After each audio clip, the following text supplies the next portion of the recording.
Je pose bleu. Tel son père, se faufiler.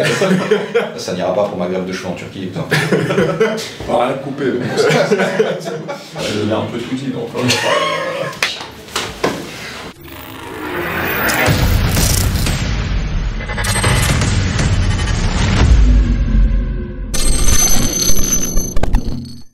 Bonjour à tous, bienvenue sur la chaîne Bras de Fer Sportif pour ce nouveau podcast intitulé L'heure de la side. Donc d'abord on va vous présenter un peu de manière générale le podcast. On va se présenter également individuellement, puis après on enchaînera sur les thématiques de la journée. Je suis accompagné d'Emeric Pradine et de monsieur Ahmed Armusier, donc propriétaire de cette chaîne évidemment. Mais du coup je pense qu'on va commencer par se présenter déjà individuellement. Donc pour ceux qui ne nous connaissent pas, nom, prénom, âge, ce qu'on fait dans le Bras de Fer Sportif, notre palmarès, et puis si on a une petite anecdote drôle ou insolite à partager pour que les gens puissent apprendre à nous connaître. Monsieur. Les anciens d'abord. Ah, les anciens d'abord, c'est vrai. Alors, Emeric Pradine, pour ceux qui ne me connaissent pas, il y en a certains apparemment sur TikTok qui ne me connaissent pas. Je suis vice-président de la FF Force, je suis en charge du Bras de Fer Sportif, c'est moi qui m'occupe du développement de ce sport-là en France. Je suis athlète de haut niveau, athlète du 10 versus Ouest, multiple champion de France, toute catégorie, et 7e mondial actuellement au 10 versus Ouest. Voilà, c'est déjà pas mal. C'est pas mal. Beau CV. Alors, moi c'est Ahmed, je suis multiple champion de France aussi, anciennement salarié de la fédération, actuellement coach sportif en réorientation, et on essaie de devenir un meilleur pratiquant de ce sport et développer avec les gars ici présents ce sport en France.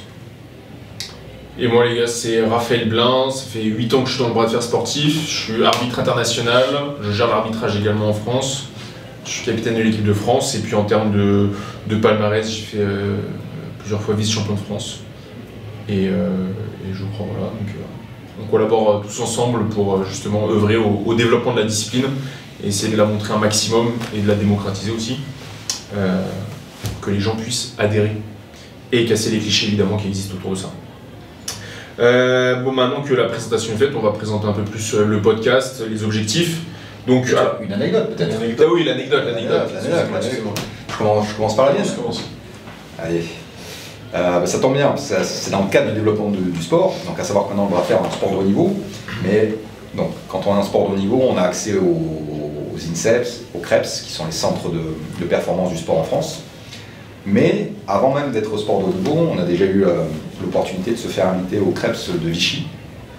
Donc il y avait l'équipe de France de Bras de Fer, avec l'équipe de France de force athlétique. Donc moi j'étais en charge d'encadrer l'équipe de France de Bras de Fer sportif, et donc on a rencontré l'équipe de France de force athlétique, donc on fait partie de la même fédération, donc voilà, c'est la FF Force, donc on a vocation à se rencontrer, à collaborer, faire de la cohésion, exactement, c'était le but.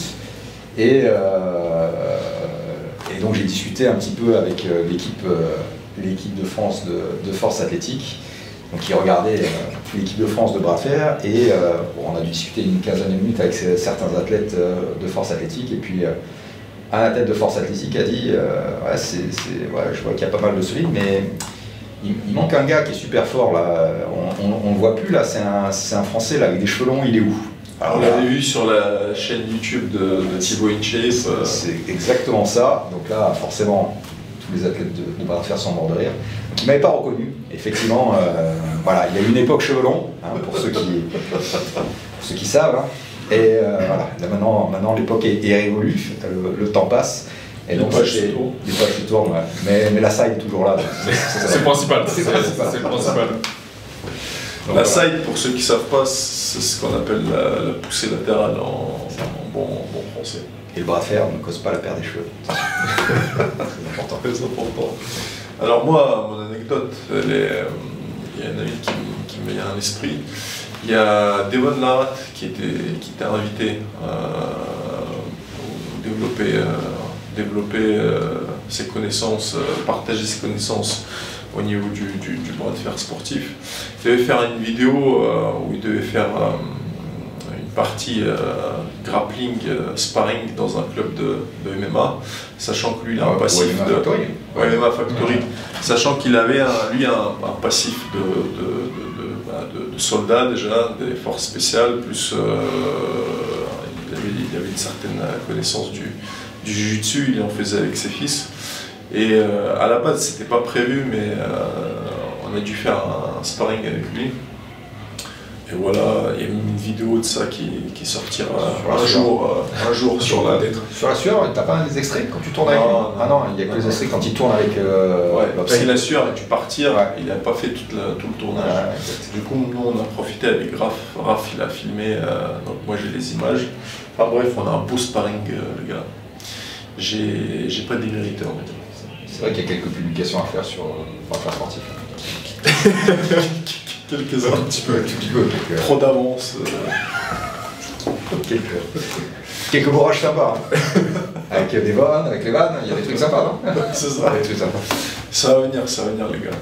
Déjà on fait ce podcast pour que vous ayez quelque chose. Soyez contents quoi. Contentez-vous de ça. Contentez-vous de ça pour l'instant. Laissez-nous le temps. Et moi, comme anecdote, c'était en 2021, au championnat du monde, dans la catégorie moins de 85 kg, je tombe contre Talgat Akhtaev. Pour ceux qui ne le connaissent pas, c'est un multiple champion du monde et un des ferristes les plus rapides au monde. Très explosif. Et normalement, pour ceux qui ne connaissent pas, les arbitres ne sont pas censés parler avec les athlètes avant, pendant le combat et après. Dans le sens où ils ont juste le droit de donner les commandes de départ et dialoguer, mais uniquement pour le setup, sinon c'est interdit de parler. Et il s'avère que l'arbitre second me regarde avec un grand sourire, c'est Gabriel, avec un grand sourire, il me regarde et il me fait good luck en rigolant parce qu'il savait que j'allais me faire détruire. Et Talgat arrive et donc ils font le setup, tout ça. Et en fait, au moment de partir, donc, je me fais flash pin évidemment. Et en fait, ils refont venir Talgat et ils lui disent qu'il a fait un faux départ, donc il a un avertissement. Bon, le match d'après, il me fume toujours autant, mais au moins je pourrais me vanter d'avoir dit Talgat a eu un avertissement contre moi pour faux départ, parce qu'il avait la pression peut-être. Voilà. T'as toi fait une vidéo aussi? T'étais dans ces highlights. Ouais, j'ai été dans ces highlights aussi. C'est un honneur. T'avais pas fait une vidéo avec Talgat aussi? Où tu mettais un extrait d'un match France-Kazakhstan? Oui, ouais, c'est vrai que j'avais fini c'était avec Artyom Soupanev. Ouais, mais la vidéo. Mais oui, mais en gros c'était France-Kazakhstan au football, donc bon, le Kazakhstan s'est pris 9-0, voilà. Et France-Kazakhstan au bras de fer sportif où en fait. C'est rapide quoi, c'est 1-0, mais je vois pas le jour, voilà, tout simplement. T'es en combat ou oui, j'avais mis mon combat où je me fais flash pin et le Kazakhstan énervé parce qu'il était content. Bien sûr, connu pour être très explosif. Ouais. Du coup, le podcast, alors quel est l'objectif de ce nouveau format que vous retrouverez? L'idée, bon, vous avez compris, hein, c'est de parler de bras de fer sportif évidemment, que ce soit sur l'actualité qu'il y a dans le monde, concernant les East versus West, King of the Table, les autres ligues privées auxquelles certains Français participent aussi.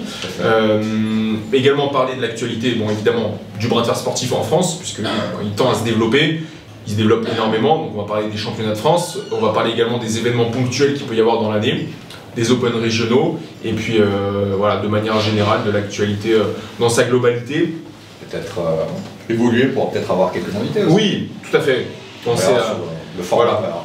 Donc n'hésitez pas à nous dire en commentaire aussi qui vous aimeriez voir, en termes d'invités, mais également en termes de contenu, éventuellement de rubriques, les thèmes que vous voulez qu'on aborde, pour qu'on puisse peut-être un peu plus se cadrer, parce que là c'est la première fois qu'on tourne, donc forcément il y a des choses à améliorer et qu'on améliorera au fur et à mesure en fonction de nos retours. Donc n'hésitez pas à liker, à vous abonner et à commenter évidemment. Et lâche pouce bleu. Tout à fait. Sinon il va vous sider de toute manière. Ouais, je pense que vous n'avez pas envie, donc pour être sécurité, il vaut mieux éviter. Du coup, on a présenté le podcast de manière générale. On s'est présenté, donc là on va parler des championnats de France 2025 et 2026, et puis après on parlera un peu du East versus West, et puis s'il y a des sujets qu'on veut aborder, rapidement on pourra en discuter, notamment des Français en Tout à fait, là, pour rebondir sur le championnat de France, le plus gros championnat de France de l'histoire, chaque année de toute manière il y a de plus en plus de monde. Là, on est sur quasiment 250 athlètes, donc sur 2 jours. Pour aussi, c'est la première fois, championnat de France sur 2 jours. Ouais. C'est une première. On a quelques guests, on a le meilleur arbitre du monde, on a le meilleur arbitre de France et le meilleur arbitre du monde qui sera là. Donc Iristo Debjakov qui vient pour arbitrer, qui arbitre le Lizasus Ouest également. Et quelques autres guests, Sergei Klenichenko, Alexander Ilinski, Marius Juroshi et Adrien Moutelika.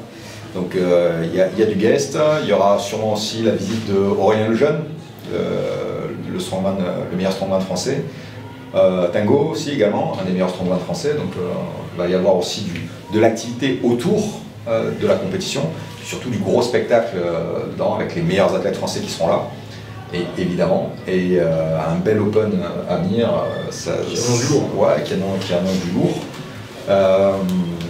Ouais, donc un beau championnat de France à Rouen, venez. Sinon pareil, vous savez aussi, c'est toujours pareil. C'est plutôt là, c'est moi qui vous savez là, pour le championnat de France. Ouais. Et donc ouais, grosse organisation, et ouais, ça évolue bien.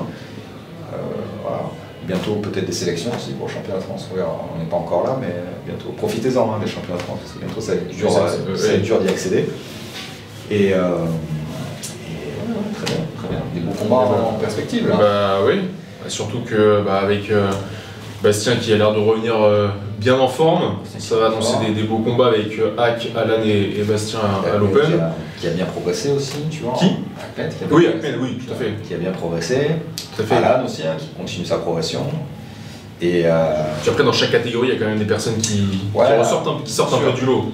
Après, sur les trois premiers à l'Open, je pense qu'il n'y a pas trop de surprises. Hein, on va retrouver les trois. Alors, dans quel ordre? Ça, on ne sait pas. Rendez-vous samedi. Samedi. Ça, on ne sait pas. Mais quoique, il y a Thibaut aussi, bras gauche, qui peut être costaud. Hein. Thibaut, très solide. Qui a fait 3ème à l'Open l'année dernière.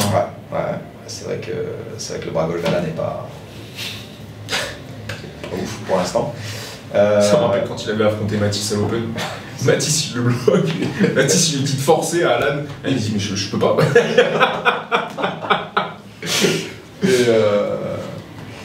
Et ouais, mais il est quand même solide, hein. S'il entraîne son bras gauche, il serait fort.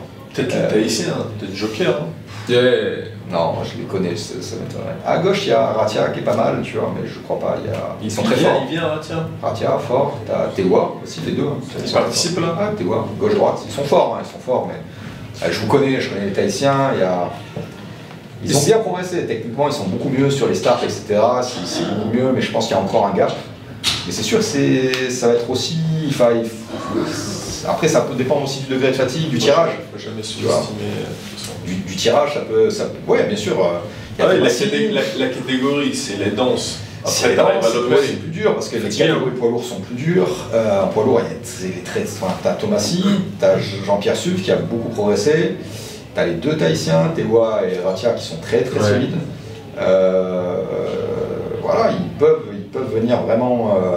Ouais, ça peut être plus compliqué parce qu'il y a une catégorie poids lourd. Vous allez vous fatiguer en poids lourd. Toi, Bastien, vous êtes 6 athlètes où ça va être très compliqué. Les mecs vont arriver peut-être plus frais dans les catégories en dessous.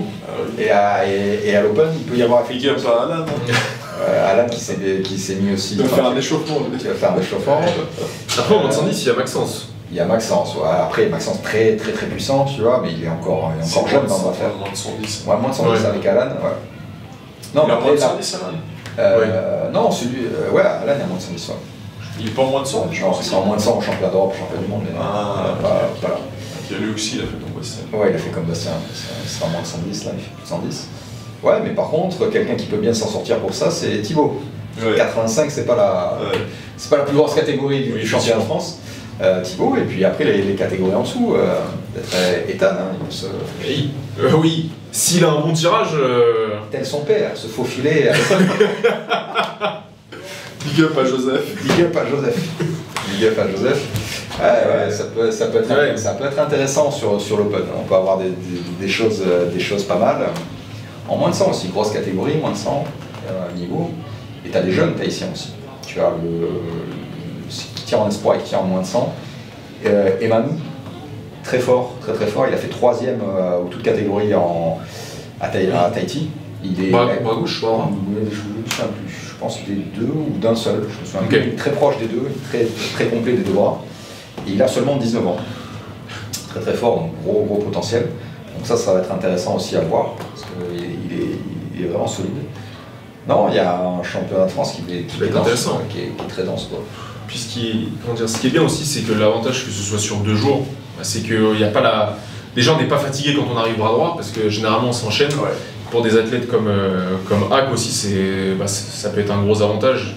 Se préoccuper juste sur un bras pour le samedi et le lendemain, pouvoir se reposer, bien manger, revenir en forme, voilà, psychologiquement c'est mieux. Pour le regard, ouais, ça va être bien. Pour la première fois aussi, on va faire demi-finale, finale à la fin. Donc ça va être pas mal aussi. Ça va être aussi mieux pour les athlètes. Se préparer, c'est pas mal. Sur le même modèle que le championnat d'Europe ou le championnat du monde, ça se passe exactement de la même manière. Pour la première fois, on a l'arbitrage vidéo. Tout à fait, arbitrage vidéo. Demi-finale, finale. Oui. Plus tard, on fera sur les qualifs, mais... Et c'est pas un arbitrage vidéo avec le téléphone, hein. Attention aussi... Exactement, c'est arbitrage vidéo, donc on a donc les caméras de la Fédé, on a une caméra au-dessus, on a une caméra sur les côtés, et on pourra revoir le ralenti voilà, pour les arbitres s'il y a contestation. D'ailleurs, il faudra préciser dans le règlement. Ouais. Contestation, il faut payer, quoi. Comme à la WAF. Comme à la WAF. On paye, si on a raison, on aura l'argent, si on n'a pas raison... Merci pour la Fédé. Pour le développement du sport. Voilà, ça va pour le développement du sport. Voilà. Vous investissez dans tous les cas. Voilà. Donc, voilà, pour le développement du sport, hein, surtout. Ça n'ira pas pour ma grève de cheveux en Turquie, exemple. Que je ne ferai pas. Mais pour parler du championnat, parce que du coup on a Hack qui va participer quand même, et qui a quand même de gros adversaires. Toi aussi. Oui. J'ai de gros adversaires aussi. 80, c'est la catégorie où il y a le plus de monde. 30. Je suis 85 moi. Ah, 85. Ah oui. Malin. J'ai pas eu le temps de.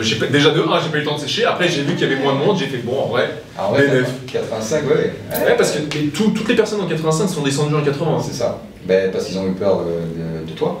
Bah, de toi, bien sûr. Tout à fait. Ou de Thibaut Adami, je sais pas. Ouais, un des deux, ouais. Ouais, tu peux faire 3ème, 85, j'ai pas trop la liste. Il y a Thibaut Adamzi, il y a Thomas Garot. Ouais, c'est les deux solides. Et il y a, alors que je connais, hein, il y a Nathan Roufanche aussi de Over the Top Corrèze. Ouais. Et puis il y a. Je sais plus, il y a qui tu vas tous les saler. Oui, de toute façon. On va aller sur la table. Comment on gagne? C'est moi qui te salé. Voilà, donc quoi qu'il arrive, tu veux. Il y a des enjeux, hein. Ouais, 80, ouais, 80, grosse catégorie, 80. 30, 29. Ah, ils sont 29 là à date. 29, ouais. Ah ouais, c'est dommage, je crois qu'il y a eu une annulation, ça aurait pu être 30. Ça aurait été la première catégorie de l'histoire à passer les 30 au championnat de France. Sachant qu'à l'époque, les championnats de France, c'était 30 personnes. C'était ça. Ouais. Mais oui, quand même 29 dans une catégorie, c'est dense. Hein. C'est dense, ouais. C'est dense, ouais. Donc, ça va être intéressant, les 80, belle catégorie. Et après, même les catégories aussi, 70, beaucoup de monde, 70, 75 un peu moins. Et là, pour la première fois aussi, les catégories 60-65 se remplissent bien. Oui. Il y a du monde, c'est sûr de monde, donc ça va être... Et plus de féminines aussi. Plus de féminines, ouais. On a la première fois autant de femmes, et la première fois aussi, il y a 3 catégories féminines. Avant, il y avait... Qu'avant, il y avait juste un open, une seule catégorie femmes. Là, il y a 3 catégories de poids femmes qui elles sont combien là? Sont 13. 13, pas mal. Après, voilà, en général, les femmes, malheureusement, voyagent un peu moins que les hommes, parce qu'en France, il y a presque 50 licences féminines. Donc, elles sont pas mal. Ah bah 50 au total avec les licences loisirs. Je crois en licence compète, elles sont 20 et quelques. Donc, c'est pas si mal que ça en termes de développement. J'ai rien dit. Couper ses propos. Ça sera coupé. Pas rien coupé. Ce sera brut, les gars. C'est celui qui fait le montage, donc t'inquiète pas. Brut. Non, c'est vrai qu'en fait, au final, quand tu rapportes aux licences compètes, il y a plutôt un bon engagement chez les féminines. Donc là, ça va être beaucoup d'espoir, des juniors. Oui. Donc le niveau est intéressant. Donc un junior tahitien va faire 130 kg. Bon courage pour les juniors. Hein. Tahiti, quoi. On mange bien là-bas. C'est normal. Donc, championnat de France, c'est intéressant. Bah, c'est vrai que ça évolue aujourd'hui de plus en plus. 2026 commence, on a des infos par rapport à. Prochain, pour 2026. Ouais, prochain à Albi. Ça sera à peu près sur les mêmes dates, il me semble. Si je n'ai pas d'ici, il faudrait que je revoie mes mails. Mais ça sera en mars, à peu près sur le même week-end. Donc à Albi. Ok. On a déjà la date et ça sera Région du pain au chocolat. On invite la chocolatine, il me semble. Il me semble. ici pour au chocolat. Mais Albi, si tu n'es pas au chocolat, je pense que tu n'auras pas à manger, quoi. Ou le prix va doubler. Ou le prix, Thibaut InShape ou pas? Parce que Albi. Ouais, possible, c'est possible. C'est son coin. Ouais, c'est possible qu'on puisse faire quelque chose à ce Il moment-là. faut. Ouais, on va retirer les contacts, quoi. Il n'a pas besoin de faire beaucoup d'efforts. Non, là, il est à côté. Donc là, a priori, s'il n'a pas un truc ce week-end-là, à mon avis, ça sera pas mal, c'est vrai. Peut-être lui en parler en avance aussi, comme ça, pour qu'il soit présent. Oui, c'est sûr. Tout à fait. Parce que Raph, déjà, il est booké une année à l'avance. Je pense que Thibaut InShape, c'est 2 ans. C'est vrai. C'est pas faux. Et en termes de nombre d'athlètes, je pense que.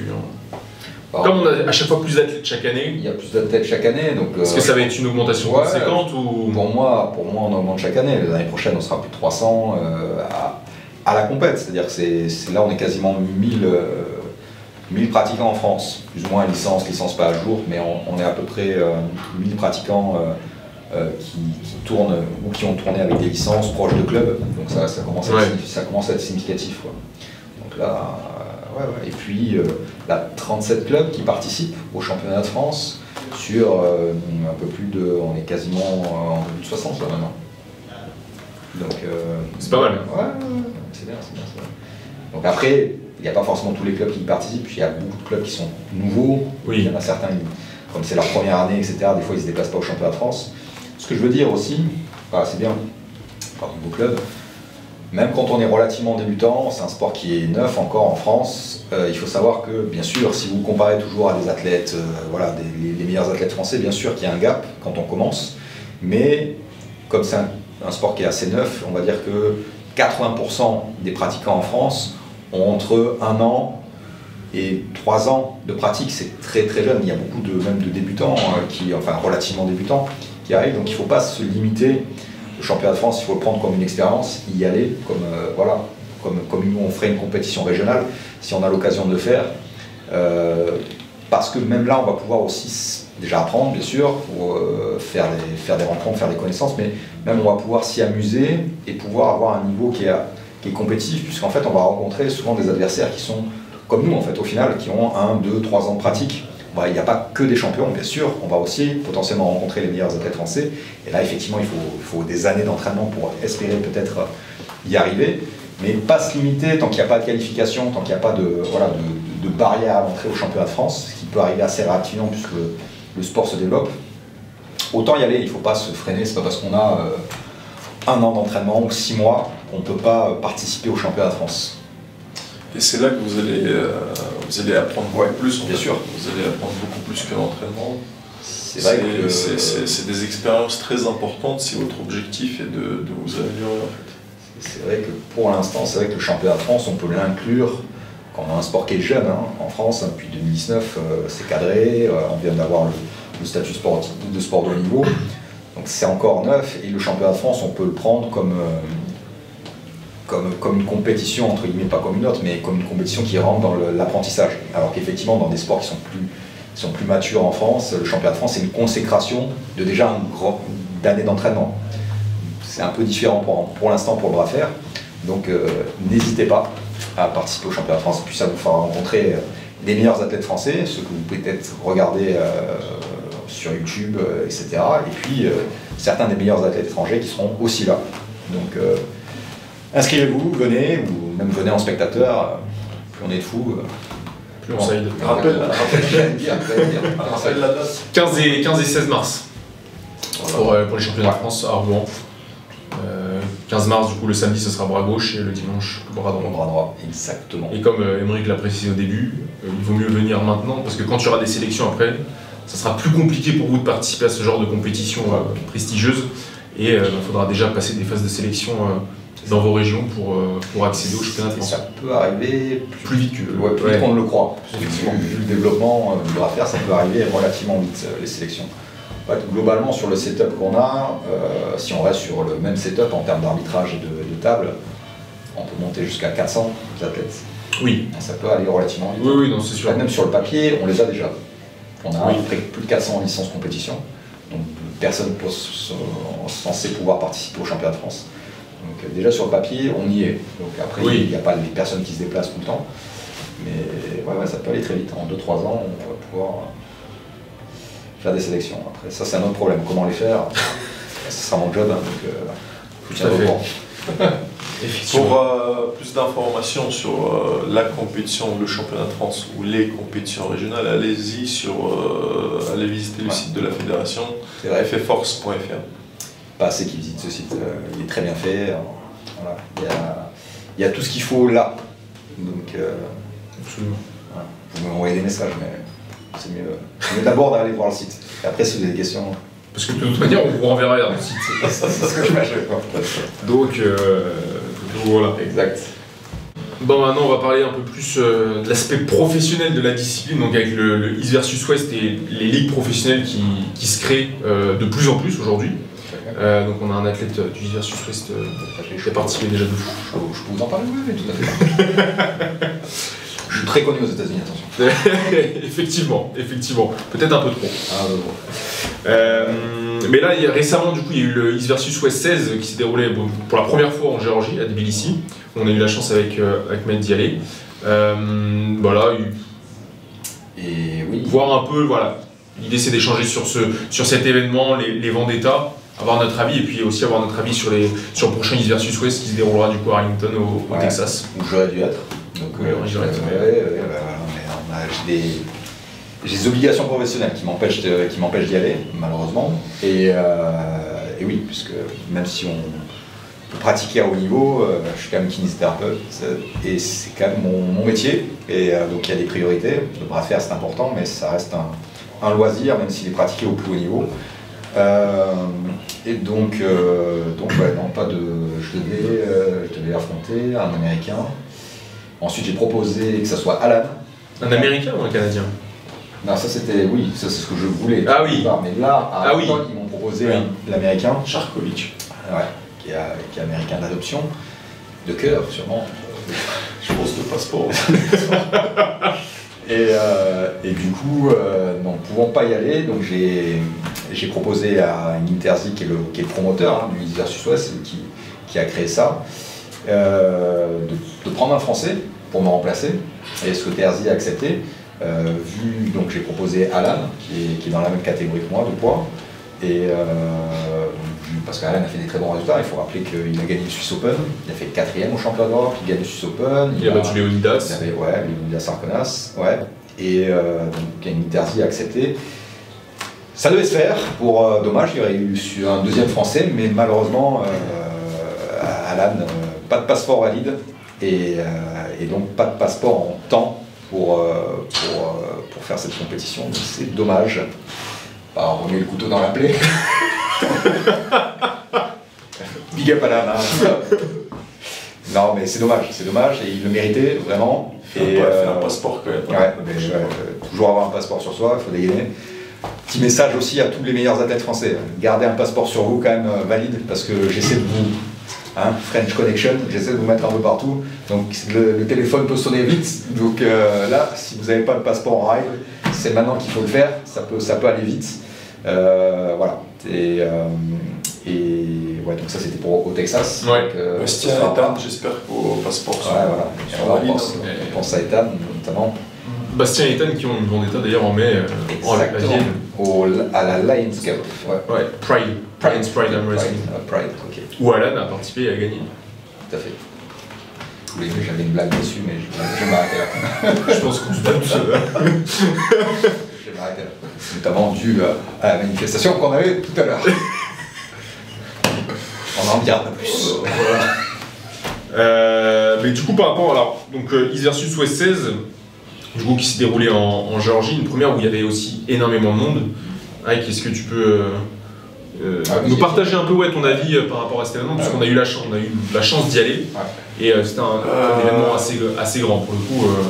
Ouais, pour le coup, en plus nous on a l'habitude du East versus West qui se passe habituellement à Istanbul. Enfin, déjà beaucoup plus grande salle, effectivement. Dû à un nombre très élevé, plus de 1500 je crois. Ouais, je pense facile. Donc la salle elle était énorme, il y avait des grands... Très payant c'était. Oui. Comme quand j'étais aux États-Unis, c'est les premières fois aussi, c'était aparté, là 1500, Aux États-Unis, sur mon dernier combat, il y avait 1000 personnes dans la salle, full. Et pareil, entrée payante pour une affaire. En plus, c'est pas donné, hein, je crois que c'était 40. Alors, avant c'était 50. 50 mais là, maintenant, quand ils font des tickets en ligne et c'est 30 €. Ouais, en ligne. Le premier. Ça a toujours été payant. Oui, ça a toujours été. Ah, peut-être pas au début. Peut-être pas au tout début, peut-être, non, parce qu'il y avait peu de monde dans le public. Après, oui, ils l'ont fait payant en Turquie. Celui où on est allé ensemble, toi et moi. Ouais, c'est vrai qu'on avait des passes. Il y avait des passes. On est allé en mode un peu. Exact. Ouais, mais ils en vendaient, il n'y avait pas grand monde, il y avait 50 personnes. Ouais, mais ils faisaient payer 50 balles. Oui, ils faisaient payer 50 balles. Mais là, le fait de faire payer 50 balles et de remplir avec 1000 spectateurs. Là, ils ont fait des gammes de prix, tu vois. Ouais, ils ont fait, bien sûr. Dès que carré or, voilà, dès que c'est plus près, plus loin, etc. Bien sûr. Ouais. Donc ça, c'est aussi un gros signe. Voilà. Et après, profitez aussi pour le championnat de France. Hein. Les spectateurs, c'est gratuit pour l'instant, on sait pas ce qui se passe. Oui, mais comme tous les sports en fait. Hein. Bah oui, non, c'est sûr. Comme tous les sports. Mais venez. Tout est possible. Non, 1500 personnes, la salle blindée, franchement, des grands écrans, parce que sinon on est tellement loin que c'est vrai que ça peut être vite difficile à voir sinon. Mais bon, on est victime du succès aussi. Oui. Tu vois, on peut pas mettre 1500 personnes et avoir tout le monde devant. C'est pour ça que je pense que c'est le meilleur dispositif en fait pour le bras fer, c'est un dispositif un peu arène. Comme à la voile. Ouais, comme ils disaient à la voile, mais bon là c'était un peu trop. Oui. Mais tu peux avoir le même dispositif, tu as ça. Et c'est ce qui va se passer à Arlington. Exactement, à Arlington, il y a les mêmes. En France, on a la même salle aussi, c'est à Montpellier. J'ai oublié le nom de la France, de la salle, c'est Grand. Ouais. Bref, on s'en fout du nom de la salle. Et donc il y a les mêmes types de salles qui sont assez sympas. Tu as la scène, enfin au milieu, tu as les tribunes autour. Tu vois. Ouais, c'est ce qui fait que c'est classique. Bah, comme l'UFC aussi en fait même. Tu vois, un peu théâtre romain un peu. Ouais, c'est le meilleur dispositif pour le bras de fer. Oui, parce qu'on voit vraiment tout. Tu vois quand même bien. Et après en plus avec des écrans, tu vois, en haut. Donc, de toute manière, c'est un peu comme l'UFC en fait, comme un sport de combat. C'est la même chose. On est un sport de combat. Pour ceux qui ne savent pas. On est classé sport de combat par le ministère. C'est vrai. De toute façon, en anglais, c'est arm wrestling. Donc, il y a lutte. Lutte de bras. Tout à fait. Et sur le dernier East versus West, c'est quel vendetta vous a le plus marqué ou choqué? Moi, je suis bon en général en pronostic. C'est vrai qu'il est particulièrement. Je vais partir sur ça. Donc, quand je perds mes pronostics, ça me pose toujours des questions, ça m'étonne le plus. Là où j'étais assez surpris, c'est la victoire facile de Oleg Petrenko. C'est vrai. Je savais que ça allait être compliqué, mais j'aurais mis un petit peu Betkini un petit peu devant, surtout à 95. Et là, clairement, il n'y avait pas photo. Oleg était vraiment au-dessus. Ça m'a un peu surpris. Bien qu'on voit que Betkini, s'il se place vraiment à l'intérieur, je pense qu'il y a combat. Je pense qu'il n'était pas si loin que ça. Quand tu vois la vendetta, clairement, Oleg a dominé. Mais je pense que ça se joue un peu au setup. Et il domine réellement la main, en fait, ce qui fait que Betkini ne peut pas vraiment engager. Mais je pense que Betkini, avec un peu plus, il arrive à engager un vrai hook. Je pense que quand même, Oleg était quand même au-dessus, quoi qu'il arrive, même à l'intérieur, je pense. Mais ça aurait été beaucoup plus serré. Mais j'étais surpris d'autant de domination de Oleg Petrenko, ça m'a surpris. Donc du coup, voilà, c'est un match que j'ai pas vu arriver spécialement. J'aurais pensé que c'était plus à l'avantage de Betkini. Et un autre combat qui m'a peut-être surpris, bon après... Surpris ou impressionné? Ouais, impressionné, c'est le combat Morozov-Vitali. Ah, j'allais le dire. On pensait que Vitali allait surdominer, ce qui aurait pu être le cas il y a un moment, mais vu la progression de Morozov, moi je savais que ça allait être un combat compliqué pour la Letine, mais pas aussi compliqué. Morozov a sorti un combat incroyable, beaucoup de cœur, enfin vraiment... C'était digne d'un vrai main event. Ouais, pour moi, c'est le plus beau combat de la soirée. En plus, ce qui est très rare, c'est là où tu vois le niveau technique et de force. C'est très rare que des combats durent en extérieur. Tu peux avoir des guerres à l'intérieur, beaucoup plus facilement, mais des guerres en haut, et que ça dure en haut, surtout avec des athlètes de ce niveau-là, c'est compliqué parce que souvent, extérieur, quand tu perds, tu vois le poignet, quand tu perds les leviers, quand tu perds le centre, tu reviens jamais. Ça passe très vite d'un côté à l'autre. Là, le fait que ça dure, c'est très beau aussi d'avoir des combats très long en extérieur, c'est plutôt rare, hein, quand on regarde bien. Souvent les combats longs, c'est quand ça va dedans. Donc ça, c'est très très beau combat, c'était parfait. Le combat de Devon, pas trop surpris, je savais que Devon allait gagner, mais il a surpris aussi, tu pourras rajouter le truc, mais surpris quand même aussi autant de facilité de la part de Devon. Il était vraiment au-dessus. Ça, c'était un peu surprenant, je savais qu'il allait gagner, mais là, on voit quand même qu'il était vraiment au-dessus. À savoir si, toi qui as peut-être parlé avec Gennady, si Gennady était vraiment en forme, je ne sais pas son niveau de forme. Il n'avait pas l'air en tout cas. J'ai l'impression qu'il était moins en forme que d'habitude. Moi qui l'ai vu plusieurs fois en réel, il avait l'air un petit peu. Il a eu pas mal de blessures, il revient un petit peu. J'ai pas eu l'impression qu'il était aussi en forme que le premier combat. J'ai l'impression après. Je pense aussi souvent quand tu joues à domicile. Surtout pour un Géorgien dans un pays comme la Géorgie où ce genre d'événement arrive plus rarement, on va dire, c'est un stress en plus aussi. Ça a double tranchant. Ça peut être une motivation, pas perdre devant les siens, mais parfois c'est un grand stress. Surtout pour un athlète, on va dire, de top niveau, même dans le ranking géorgien comme. C'est vrai que les Géorgiens, ils n'ont pas eu beaucoup de succès à domicile. Ils ont perdu 3 matchs, je crois. Il n'y a que Bachot qui a gagné. 3 sur 4. Et oui, l'autre combat aussi qui m'a surpris, parce que j'ai perdu mon pronostic, c'était Irakli contre Todd. Ouais, c'est vrai que ce combat. En fait, tu vois, effectivement, moi pour avoir vu l'évolution d'Irakli, pour avoir un peu fait d'afterpool avec lui, j'avais vu qu'il avait, et puis pour voir ses derniers combats, il avait vraiment gommé ses points faibles, son hand control qui n'était pas suffisamment puissant, etc. Ça poussait. Sentait que là, je pensais qu'il avait les armes pour battre Todd, puisque le premier combat, il s'était fait dominer assez facilement par Todd. Et là, je pensais réellement que c'était trop pour Todd. Mais en fait, tu te rends compte que c'était pas encore assez. Todd avait le contrôle, tu vois. Irakli a subi au niveau de la main, il n'a pas réussi à se placer. Alors là, il était mieux, il a résisté un peu mieux que la première fois parce que tu sens que la side, là, il a progressé, mais la main, elle reste en arrière et Todd voilà, incroyable, c'est juste incroyable. Je vous rappelle qu'il a 60 ans. 58, presque, tu vois. 58, et vu la progression d'Irakli, je pensais qu'il était suffisamment en mesure, tu vois, d'avoir un contrôle qui l'aurait permis de vraiment exploiter 100%, tu vois, de son tirage. Mais pas encore assez pour Todd. Et là, ça m'a un peu surpris. Tu vois. Pourtant, il a fait une transition presse à un moment donné. Oui, il a surpris. On y a cru un peu. Mais parce que moi, j'ai revenu au centre. Moi, j'y ai pas cru dans le sens, tu le vois dans Todd, c'est qu'en fait, Todd s'attendait pas du tout à ça.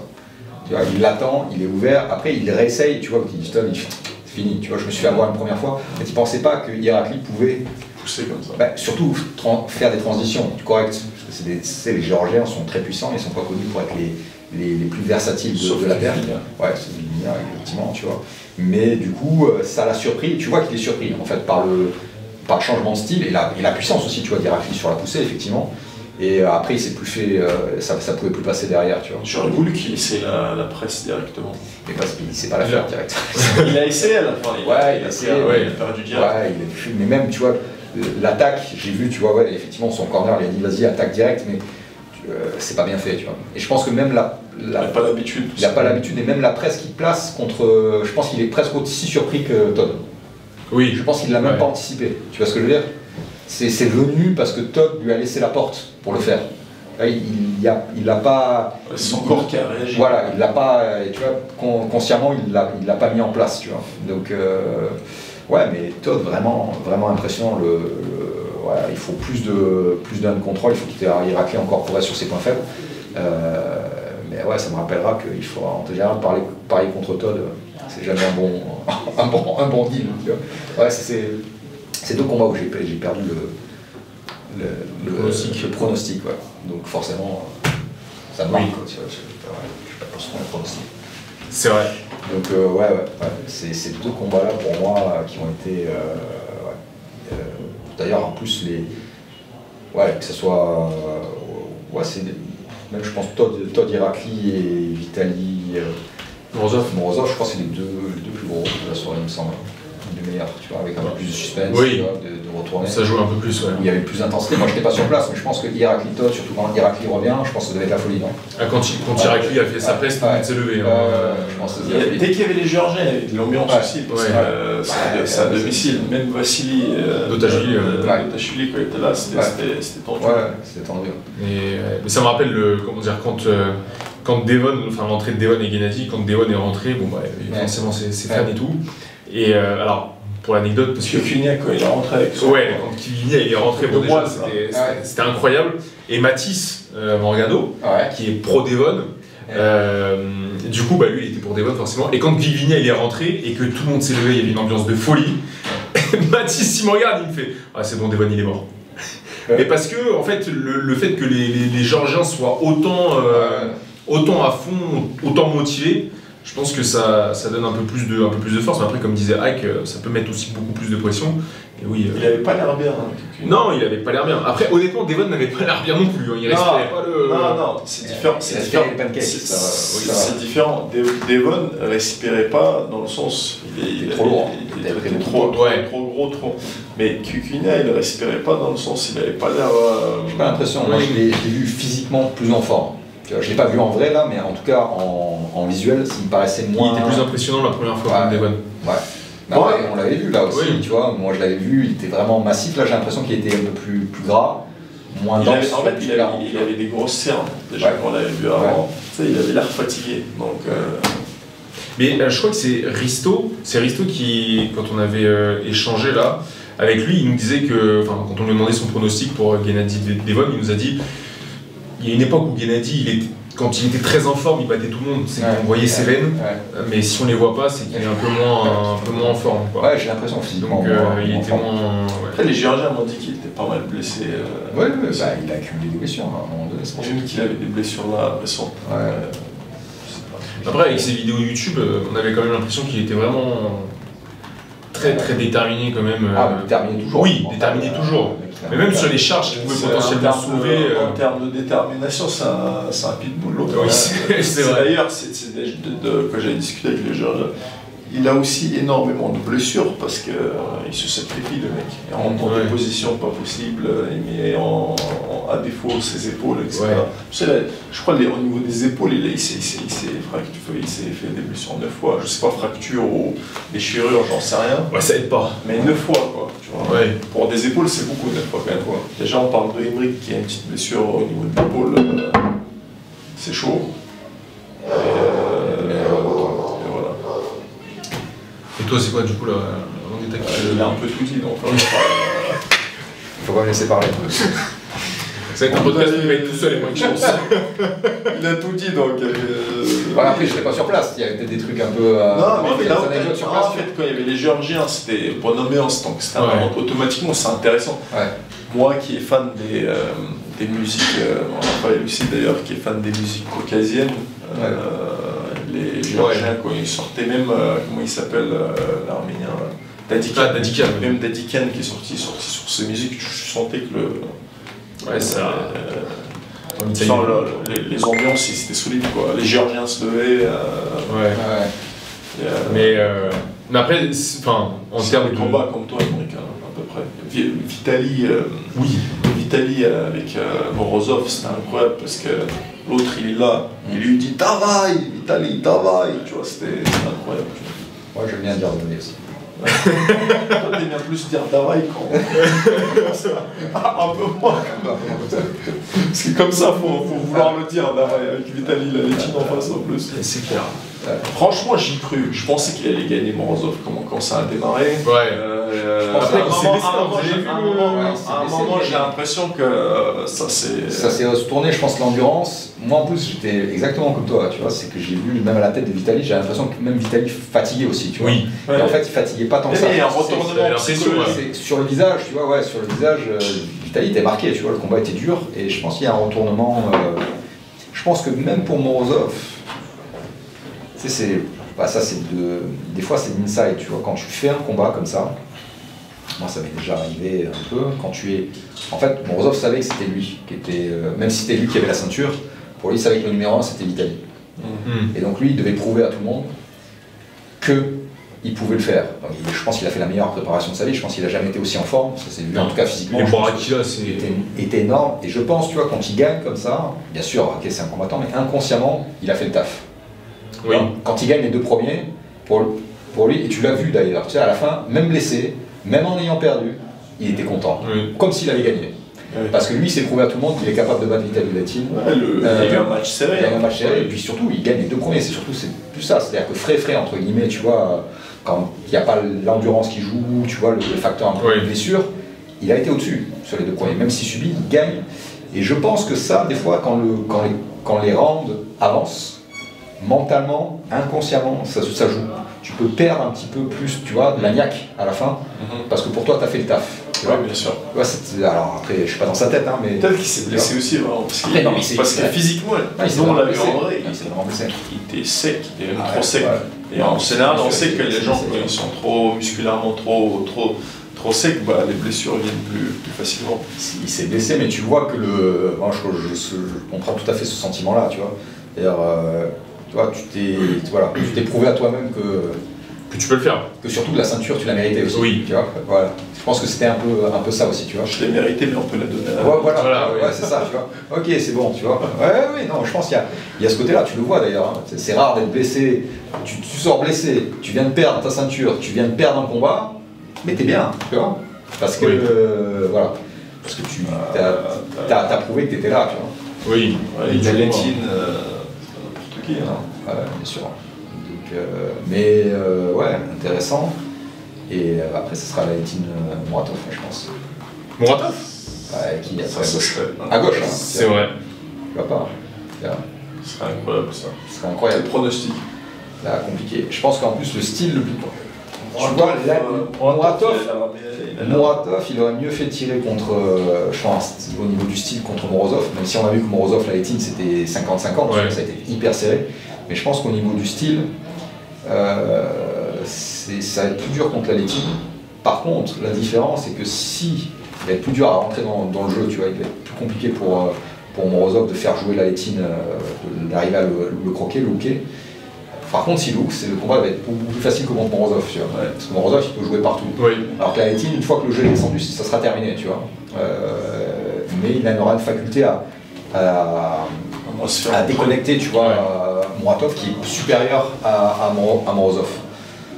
Donc, d'un côté, plus compliqué à mon avis pour Muratov contre la Letin. Mais hâte de voir ce combat. Engin, on t'attend. Et du coup, pour Hermès Michael Todd, c'est Hermès qui a gagné, donc c'est Hermès qui affrontera Levan. Vous pensez quoi de Hermès Levan? Je pense que ça va pas changer grand. Enfin, ça va être un beau combat, ça c'est clair, mais je pense que ça va être un peu le même combat qu'on a vu, tu vois. Avec l'oxygène en moins, parce que là, Levan il se fera pas avoir 2 fois. Il sera moins lourd. Il sera moins lourd, tu vois. Et puis je pense que Levan aussi, ça lui a fait une bonne leçon, et je pense qu'il a vraiment bossé sa transition, sa presse, et je pense qu'il se fera pas avoir 2 fois là-dessus. C'est fini, je pense. Et puis on sous-estime le sens de Levan, tu vois, on dirait très fort, etc. C'est un mec très intelligent, qui s'entraîne très bien.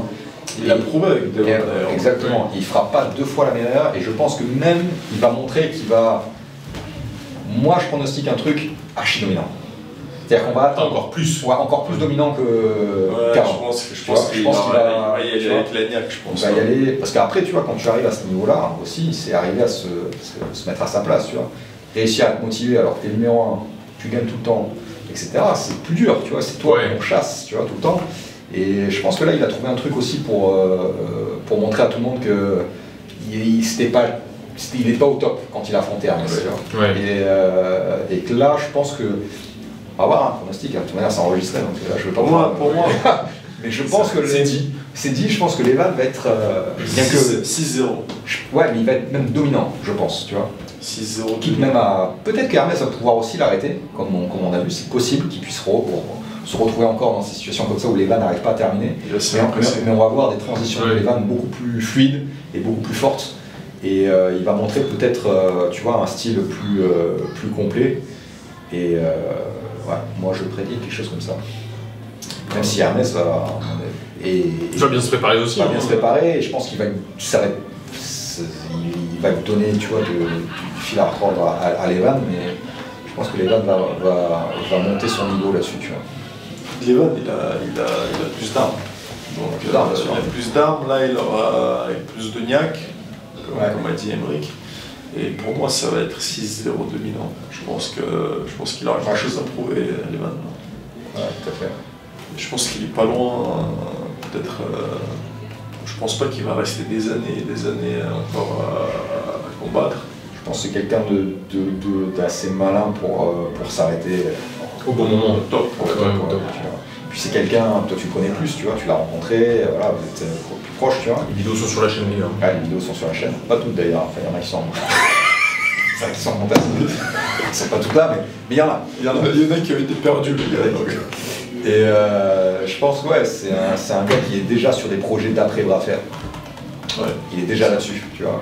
Il se projette déjà sur comment il va optimiser. Bon, on voit, il a commencé à être un peu dans le cinéma, en Géorgie. Il a des business, des émissions, business. Et je pense que c'est un gars qui est suffisamment intelligent pour s'arrêter au top. Et on le voit qu'il manage très bien sa carrière, notamment ça se voit avec même ce qu'il a dit sur le bras gauche. Tu vois. Parce que Levan, il faut savoir qu'avant sa blessure à gauche, c'était le numéro 1 gauche et droite. Il avait d'ailleurs battu la Létine. Et je pense que son bras gauche est revenu relativement, peut-être pas autant qu'il voudrait, mais tu vois, tu sens qu'il n'a pas vraiment envie de reprendre le bras gauche directement. S'il se donnait les moyens, je pense qu'il serait numéro 1 aussi, le bras gauche. Et tu sens qu'il veut le laisser, et en fait, il ne veut même pas prendre de risque, tu vois, d'avoir des défaites, tu vois, ou de se mettre. Il ne veut pas s'investir. Il ne veut pas s'investir parce qu'il veut vraiment se focaliser sur tu vois, son image, la visibilité, etc. Et capitaliser là-dessus et se retirer, tu vois, se retirer au bon moment. Parce qu'il pourrait très bien faire le bras gauche, et même, tu sais, il a dit, bah, je vous laisse, je veux pas tout prendre, tu vois. Il l'a même dit, je pense, sur l'interview, on le voit, il dit, bras gauche, je vous laisse, mais bras gauche, c'est... C'est vraiment prestigieux aussi, il faut être honnête, hein, le bras gauche, dans le... Ouais, qu'il n'écoutait pas... En fait, ce sera pas le plus objectif dessus, mais blague à part, en fait, globalement, on va dire qu'on va dans la majorité des pays dans le monde, on est droitier. Le bras droit, on va dire, c'est des deux, c'est la main la plus noble, et historiquement, c'est plus bras droit le bras de fer. Il y a eu même des compètes avant. Les championnats, ils faisaient que bras droit. À partir des années 2000, tu as à partir des années 2000 l'historique du bras de fer. Avant, d'ailleurs, c'est pour ça que tu vois beaucoup, par exemple, des jeunes, des Todd Machines, tu vois une grosse disparité entre gauche et droite. Puisque eux, quand ils ont un petit peu commencé, dans les années 90-80, c'était bras droit. Le bras gauche, il y avait très peu de compétition bras gauche. Et après, à partir des années 2000, il y a eu même au championnat d'Europe, championnat du monde, il n'y avait même pas bras gauche au tout début. À la WAF ? Ouais, au tout début, Et après, bras gauche est arrivé. Puis après, c'est surtout dans les pays de l'Est, en fait, qui étaient plus dans un cadre, ils ont mis bras gauche, bras droit au même niveau, c'est-à-dire les mêmes prices de côté. Plus dans un cadre sportif. Plus dans un cadre sportif. Donc du coup, le bras gauche s'est énormément développé en Europe et beaucoup moins aux États-Unis. C'est resté assez bras droit. Puis après, les États-Unis sont arrivés dessus. Et du coup, c'est cette disparité-là. Ce qui fait que, parce que tu as peu d'Américains extrêmement forts à gauche. Tu réduis les mêmes, c'est-à-dire, bon, maintenant Devon va remettre de la lumière sur le bras gauche parce qu'il veut se préparer, parce que Devon, il faut savoir que c'est une volonté. Bien sûr, son bras droit a toujours été un peu supérieur au gauche, mais lui aussi, à un moment donné, il était premier gauche et droite. Aussi, quand il a battu Pushkar à l'époque, tu vois, c'était numéro 1 gauche et droite. C'est très rare, tu vois, les athlètes, il n'y en a pas beaucoup de toutes catégories qui deviennent numéro 1 gauche et droite. Mais c'est vrai que les John, même si John Razak était très fort à gauche, d'ailleurs, fun fact, le seul titre de John au championnat du monde WAF, c'est bras gauche. Ah oui. 99 au Japon. Stylé. Ouais, au Japon, 99. Pourquoi bras gauche? C'est la seule fois où il participe à la WAF. C'est parce que, à côté, en fait, juste une semaine après le championnat du monde WAF, tu avais une organisation privée au Japon qui offrait 10 000 $ aux gagnants. Mais c'était un tournoi que bras droit. Ah oui. C'était encore à l'époque, je dis 99, avant les années 2000. Donc John, il se dit, tiens, écoute, je vais faire la WAF, bras gauche. Donc il gagne. Je crois qu'il y avait Devon Narat qui était là à ce moment-là, il fait 3 heures. Okay. Je crois que c'est Ron Bass, John et Devon. Il me semble. Podium, ça. Podium. Et John donc fait pas le bras droit pour se garder pour le combat. Et donc gagne le tournoi contre un russe, j'ai oublié son nom, peu importe. Et donc du coup, voilà, son seul titre de champion du monde, on va dire officiel, tu vois, amateur, c'est bras gauche. Mais effectivement, c'est ce côté-là que tu disais. en fait, c'est plus prestigieux en Europe de l'Est, en Europe, globalement, parce que, comme tu dis, l'aspect sportif, gauche et droite, c'est la même médaille, c'est les mêmes récompenses. Donc les athlètes européens se préparent de la même manière, gauche et droite. Par contre, les athlètes plutôt nord-américains, il y a une disparité. Il y a une disparité, ce qui fait que, et par contre, les athlètes les plus populaires sont les athlètes nord-américains. Donc effectivement, la lumière est plus sur le bras droit, globalement. Mais je pense que, tu as tout à fait raison, c'est vrai qu'il y a plus de lumière sur le bras droit.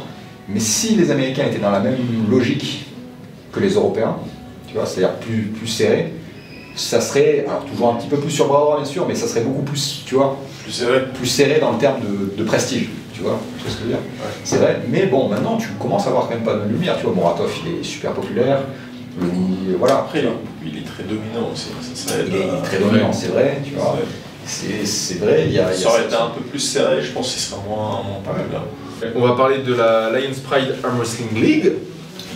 Récemment créé du coup depuis, je crois que c'était en janvier je crois ou décembre le combat d'Alan. En tout cas la première édition. La première édition, ouais, avec Alan. C'était qui a battu le tchèque, c'est tchèque ou slovaque? Slovaque je crois. Slovaque. Slovaque. Donc c'est un très beau combat, tu vois. Puis là aussi, je pense. Là, il y a Bastien du coup et Ethan qui vont participer en mai. Et en fait, l'organisateur de cette ligue était le présentateur lors du France Serbie. Et le fait d'avoir fait une performance assez incroyable, je pense que ça aide pas mal aussi à la visibilité et au fait que des organisations veulent ce genre d'athlètes parce qu'ils savent faire le spectacle, ils sont forts. Et du coup, Bastien et Ethan. C'est exactement ce que tu dis, c'est très très nouveau. Tu vois, maintenant on commence à avoir, même dans des organisations, bien sûr, bon, il y a l'Unis versus Ouest, donc j'y suis, ils ont été intéressés par Alan, etc. Ils savent, je sais qu'au Unis versus Ouest, ils connaissent les athlètes français. Tu as été, tu vois, Challenger Series, tu as remporté ton combat. Donc il y a déjà sur les grosses, l'organisation principale connaît les athlètes français. Et là, même les organisations, les ligues pro qui commencent à se monter un petit peu partout, ont un œil sur les athlètes français, ce qui n'était pas trop le cas avant. Voilà, il y avait Joseph Leveille et moi. C'est vrai. Et là, on commence à vraiment, et moi je le sens, tu vois, qu'on me contacte pour avoir des coordonnées de tel ou tel athlète. Donc c'est bien, et on commence même, moi je le vois en tant que président, même moi en tant qu'athlète, puisque j'étais là avant, l'équipe de France commence à être pris vraiment au sérieux quand on se déplace. C'est plus pareil, voilà. Ça change des premiers championnats du monde, hein. Ça change. Et effectivement, on commence à être vraiment regardé autrement par les autres nations, et on commence à être une nation un peu plus, on va dire, respectée par nos pairs, entre guillemets, respect. Il y avait toujours du respect dans ce sport-là, hein, mais dans le sens plutôt crainte, on va dire. Ouais. Voilà, l'aspect, il y a toujours du respect. Pris au sérieux d'un point de vue compétence sportive. Sport, on le voit, enfin en tout cas moi je le ressens vraiment, et ça fait plaisir puisque c'est le travail qui paye aussi, tu vois. Donc ouais. Ça, ouais. Et là de plus en plus, voilà, les athlètes français sont pris et contactés pour faire ce genre d'événement, et le niveau aussi monte effectivement. Puis l'avantage c'est qu'au moins d'être visible dans une ligue en particulier, ça permet d'avoir plus de chances aussi pour accéder à la ligue ultime du versus Ouest. C'est comme ça que tu progresses. Il faut performer Europe, monde, et puis après tu as certaines compétitions inter, comme le Swiss Open qu'Alan a gagné. Tu as d'autres grosses compétitions inter.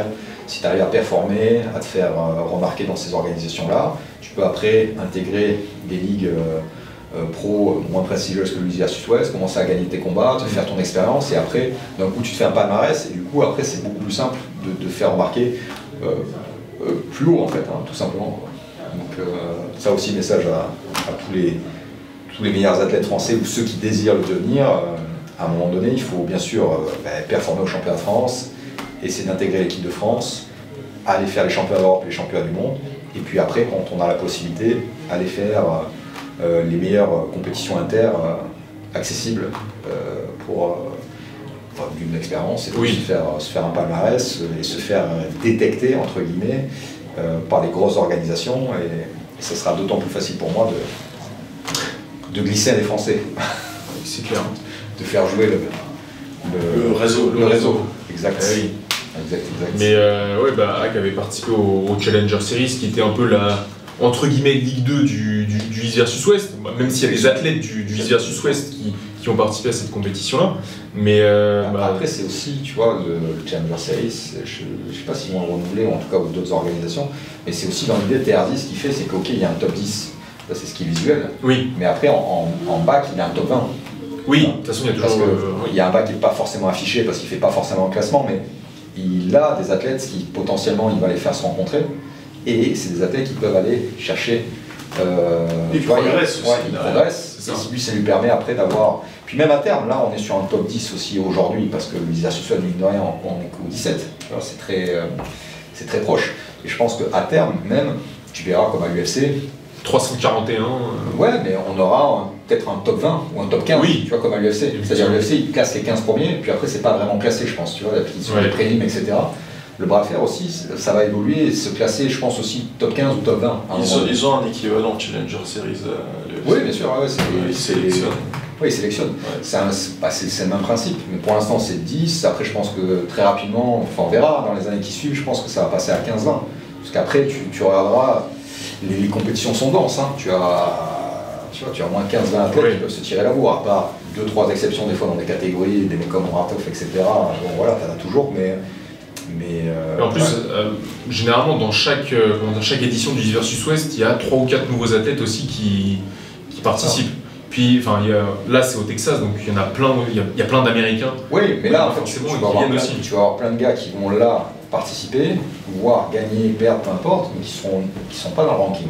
Oui, non. Ils sont dans le ranking off de Terzi, tu vois, qui vont être voire invités, être classés, et Terzi, il voit à peu près, tu vois. Et tu as plein de combats de Sarkevich contre maintenant. Les gars, il y a eu un petit souci technique, donc ce qui fait qu'on ne sait plus trop où on s'était arrêté avant, mais de toute manière, on avait plus ou moins terminé. Du coup, c'était le début du premier podcast lors de la side. N'hésitez pas à nous dire en commentaire ce que vous en avez pensé, à vous abonner évidemment pour les prochains épisodes, puisque c'est un podcast qui a vocation à être plus régulier. Voilà. Ça va dépendre aussi de comment ils commentent, comment ils like. Tout à fait. On a besoin de soutien aussi. Hein. Tout à fait, c'est ça. Et plus voilà, et après on va se professionnaliser, des petits fauteuils rouges, des plantes. Parce que pour l'instant c'est au outfit avec notre table. Donc c'est un peu... D'ailleurs, dédicace au club tout à fait. qui nous accueille. On est dans la salle d'entraînement du outfit, si vous voulez nutrition. Moins 10% avec le code de la ref sur tout le site. Voilà, c'était pas fait. Tout à fait. Donc n'hésitez pas à vous abonner, voilà, nous dire votre avis, les thèmes que vous souhaitez qu'on aborde. Et puis de toute manière, pour les prochains podcasts, on abordera différents sujets et différents événements. Je pense que le prochain, de toute manière, ça sera automatiquement après les France, donc on pourra débriefer de la France, parler des France versus West 17, entre autres. Exact. De l'avenir, enfin oui. Ce qui se prépare aussi en France, parce qu'il y a une année assez dense, tu vois, en termes de compétition, d'événements, de projets, il y a pas mal de choses qui vont se passer. Plein de choses. Voilà. Et puis, comme tu disais, mettez les questions en commentaire et puis on répondra avec plaisir. Tout à fait. Vous retrouvez nos réseaux sociaux évidemment dans la description, pour ne pas louper l'actualité quotidienne du bras de fer sportif. Et il y aura, on pourra faire aussi quelques tips techniques aussi.